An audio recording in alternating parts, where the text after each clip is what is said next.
খুব সুন্দর, সত্যি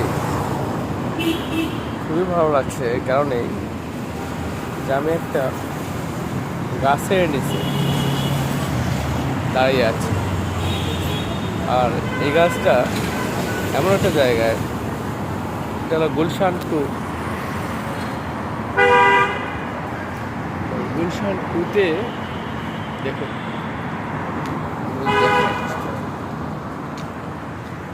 কত সুন্দর বলেন তো? নিশ্চয়ই অনেক সুন্দর। এই জন্য বলছি যে মাঝে মাঝে ঢাকা শহরে এরকম যদি সবুজ গাছপালা পাওয়া যায়, সত্যি মন অটোমেটিক্যালি, মানে মনটা চায় যে এই গাছের নিচে কিছুক্ষণ থাকি, একটু দাঁড়িয়ে থাকি,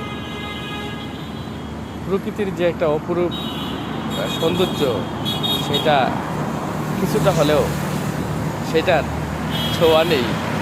এটা এখানে আসলেই সত্যি মনটা ভালো হয়ে যায়। তো বন্ধুরা, সবাই ভালো থাকবেন।